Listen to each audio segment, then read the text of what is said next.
Hello, and welcome back to episode 27 of Dark Academia Queen. I do have three sister podcasts, Just a Breezy Chat, Sassy Sun Bell, and True Crime Lounge that you can go and check out as well. Um, Last episode we talked about Nathaniel Hawthorne. The episode before that we talked about Ralph Waldo Emerson. Now we're going to be talking about a city that they share. Can you guess which one I'm talking about? Salem, Massachusetts. This city is actually on my list of travel bucket list of places to go and visit if I ever get out that way. Um, what I want to do is just like pick up a car, like just rent a car, just drive up and down the East Coast for like 2 weeks to visit a lot of the New England states. A girl can dream, right? But anyway, if you're new here, hit that like button, ring that bell for notifications, and subscribe. Um, but what do we know about Salem, Massachusetts? We know it's one of the darkest and it has one of the darkest and bloodiest histories of all the U.S. It is bloody and spooky, and a reputation has made it a modern mecca for Halloween lovers and fans. I am a Halloween lover. What can I say? However, unlike Halloween, the events between 1692 and 1693 were not as fun and playful. They were malicious, insidious, and please take a lesson from this kind of dark. The witch trials were deadly and happened out of boredom and jealousy. In over a year, Massachusetts executed more alleged witches and conspirators, and then it had a preceding ceremony. And Nathaniel Hawthorne's great grandfather was one of the judges in these hearings. So let's keep that in mind how it's connected to all how Salem connects to many authors in New England. But there were at least 25 dead due to the trial, and all of them were innocent. The incident has forever remained linked to Salem and the dangers of religious extremism and unchecked groupthink and subdivision in due process. Now, Salem is a historic coastal city located in the north shore of Greater Boston, and continuous settlements and Europeans began in 1626 with English colonists, and it has been one of the most significant seaports trading commodities in early American history. Prior to the dissolution of the county governments in Massachusetts in 1999, it has served as one of two county seats for Essex County, and today is a residential and tourist town that is home to the House of Seven Gables, Salem State University, Pioneer Village, Salem Maritime National Historic Museum, Salem Willows Parks, and the Peabody Essex Museum. And it features and it has many historical residential neighborhoods in the Federal Street District and the Charter Street District. Salem is widely noted for the Salem witch trials in 1692, which is um, strongly informs the city's cultural identity into the present. And some of Salem's police cars and are adorned with witch logos. A public elementary school is known as the Witchcraft Heights, and Salem High School athletic teams are the witches. And Gallows Hills was originally believed to be the site of the execution during the witch trials, but in 2016, a site nearby called Proctor's Ledge was identified as the true site of executions, and Gallows Hills now serves as a town park. So, what do we know about Salem? Well, um, I had to go check on my food real quick. But Native Americans have lived in northeastern Massachusetts for thousands of years prior to European colonizations in the Americas. Now, the peninsula that would become Salem was known as Knockatag, and by the native people who lived at the time of contact in the early 1600s. This was a major settlement for indigenous people who controlled the territory from Merrimack to the Mystic Rivers. Um, the English and other Europeans referred to them as the Naka people, and there are probable indigenous settlement sites near the mouths of North, South, and Forest rivers in Salem. Now, the contact between these disastrous times, many died in a war with the Terror Time as a result of the smallpox epidemic from 1675 to 1619, including a powerful scalum nanopest, and the disease had probably been contracted by members who came into um,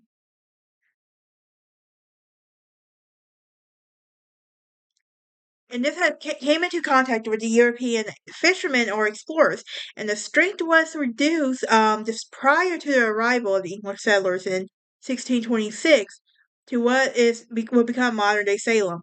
In 1633, a second smallpox epidemic struck, and it killed two of the Nanopossum's successors, Mon Monto Rompe and Rono Hanicum, leaving many remaining and Winnipoigan scarred.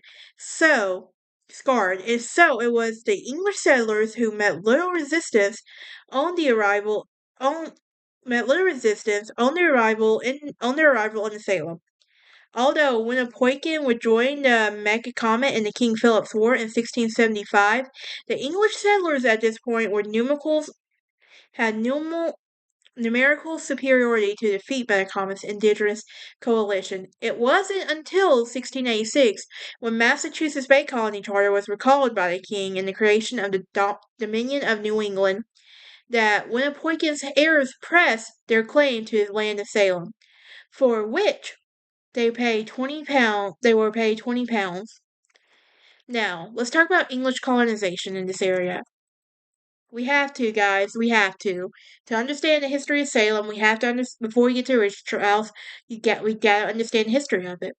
But colonists settled this area in 1626 when a company of fishermen arrived in Cape Ann that was led by Roger Conant, and Conant's leadership provided stability for the settlers to survive the first 2 years, but John Endicott replaced him in by order of the Massachusetts Bay Company, and Conant stepped aside, and he was granted 200 acres.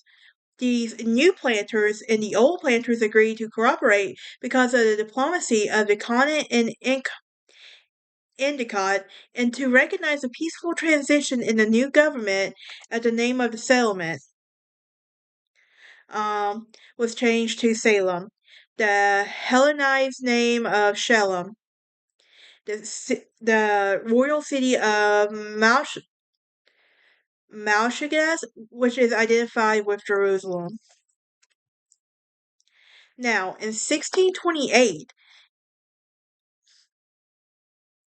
Endicott ordered that the great house be moved from Cape Ann, resembling Ann, on Washington Street, north of Church Street, and Francis Higginson wrote that we found a fair house, newly built for the governor, for which is remarkable for being 2 stories high. A year later, the Massachusetts Bay Charter was issued, creating the Massachusetts Bay Colony with Matthew Craddock and its governor in London, and Endicott as its governor of the colony. John Winthrop was elected governor in the late 1629 and arrived in Winthrop's fleet in 1630, one of many events that will begin the Puritan Great Migration. Now, in 1639, Endicott, among others, signed um, the building contract for enlarging the meeting house in the town's house square and the first church in Salem. And the documents remain part of the records of City Hall. He was active in the affairs of the town throughout his life. Samuel Skelton was the first pastor of the First Church of Salem, which was the original Puritan church in America. Endicott had already had a close relationship with Skelton, having been converted by him. And Endicott considered him to be his spiritual father. Salem's harbor was defended by Fort Miller in Marblehead from 1632 to 1865, and Fort Pickering in Winter Island from 1643 to 1865, and during the 17th and 18th century, Salem was involved in the Atlantic slave trade. Let's go ahead and point that out because it's true. It's a sad, dark period in our past. So, unfortunately, it's one of those things that follows us around all the time. And we all have things that follow us around. But this was one of those things. But beginning of 1701, there was a steady political and social effort in Massachusetts to end slavery, and by 1770, the practice was all but eliminated, with many slaves winning their freedom. And so in 1768, Samuel Hall established Salem's first print shop and founded the Essex Gazette and Salem's first newspaper, and the third emerge of the Massachusetts. Now, the witchcraft trials. Now, one of the most widely known aspects of Salem in its history is the witchcraft allegations, which started with Abigail Williams, Betty Paris, and their friends with a Venus glass and an egg to learn, and what trade their sweethearts should be made of. Now, I remember I was in my sophomore year of, I want to say it was my freshman and sophomore year of high school when we read the Salem Witch Trials play. And oh my goodness, so much darkness, so much bloodshed. Like, the play was like, then we watched a movie on it, but I also remember John Pontoso and that's my name is what I have and everything. But from what I've been told, Mercy was a very ironic name because she was a bit of a mean girl. So, and everything. But the infamous Salem witch trials began in 1692 and 19 people were executed by hanging of false allegations. Gals Corey was pressed to death for refusing to plead innocent, thus avoiding the noose of Dorothy Talaby trial was a mentally ill woman. Um, mentally ill woman and was hanged for murdering her daughter. Because Massachusetts made no distinction at the time between insanity and criminal behavior. William Hawthorne, as I said earlier, was a prosperous entrepreneur in early Salem and became one of the leading citizens. He also led the victory in King Philip's War, served as a magistrate of the highest court, and was chosen to be the first Speaker of the House of Deputies. He was a zealous advocate and personal rights of freemen against the royal missionaries and agents. His son, Judge John Hawthorne, came to prominence in the late 17th century when witchcraft was a serious felony. And Judge Hawthorne is best known of the witch trials, and he became known as the hanging judge for his sentencing and accused witnesses to death. Accused witches to death. Now, you might recall, but in my episode about Nathaniel Hawthorne, he added the W so he could differentiate himself from this dark past in his family that he's not proud of. But yeah, so you can go back and find out more about him in episode 26. But let's talk about the American Revolution now. On February 26, 1775, Patriots raised a drawbridge at the North River on North Street. And this prevented the British Colonel Alexander Leslie and his 300 troops of the 64th Regiment of Foot from seizing stores and ammunition hidden in North Salem. Both parties came to an agreement with no bloodshed was shed that day.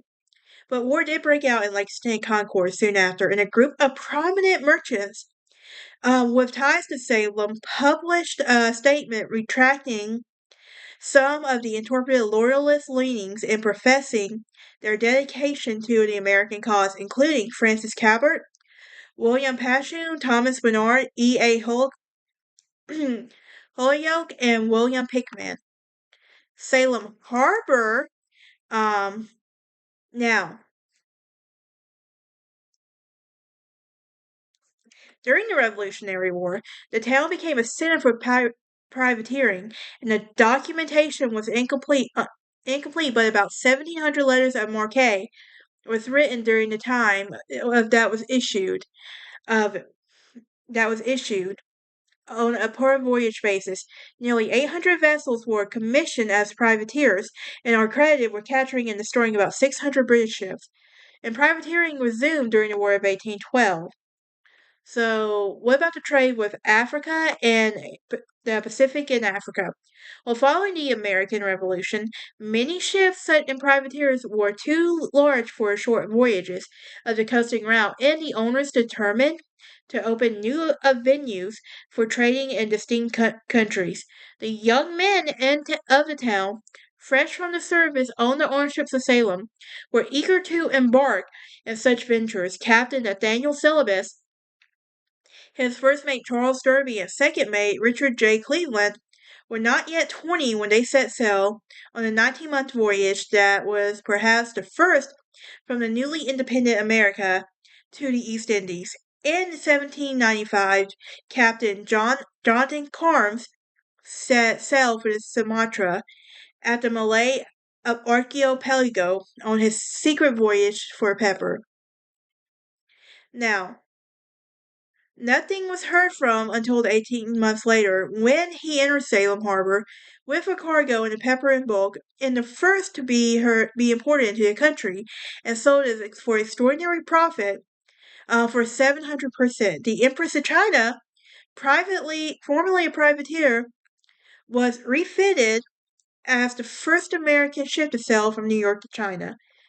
By 1790, Salem had become the sixth largest city in the country and a world-famous seaport, particularly in China trade, and it had a large cod fishing industry that was conducted off the Newfoundland banks.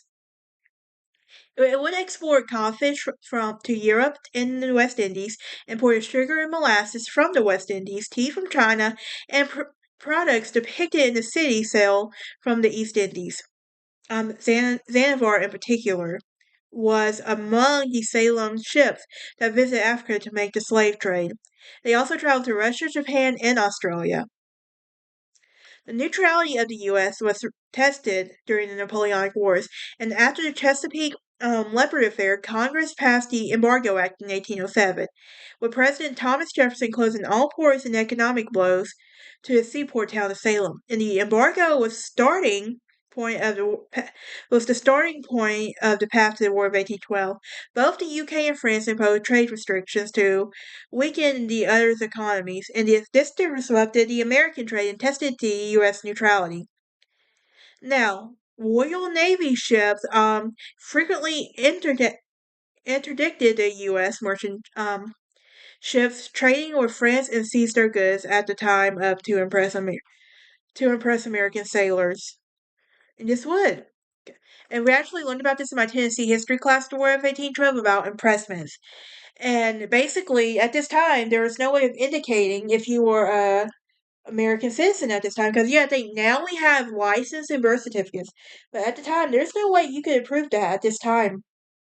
But the federal period of 1788 to 1845 will mark the beginning of the U.S. international relations. Salem had established trade relations with merchants in distant islands, which were a source of livelihood and prosperity for many. Charles Endicott, master of Salem merchantman's friendship, returned in 1831 to report Sumatra natives and had plundered his ship, murdering the first officer of the two crewmen. Following public outcry, President Jackson. Sorry, I just really hate President Andrew Jackson. I know that's gonna get me a lot of hate, but I could do a whole video on why I don't like him, but that's not the point of this episode. I know. I could do like I said. But Jackson had ordered the Potomac on the first Sumatran expedition, which departed from New York August 19, 1831. In another direction, diplomat Edmund Roberts negotiated a treaty with the Sadman Sultan and the Sultan of Muscat and Oman, on September 21st, 1833. It was in 1837 that the Sultan moved his main place of residence to Zanzibar and welcomed Richard Waters, a Salem resident of the U.S. and consul of the early years.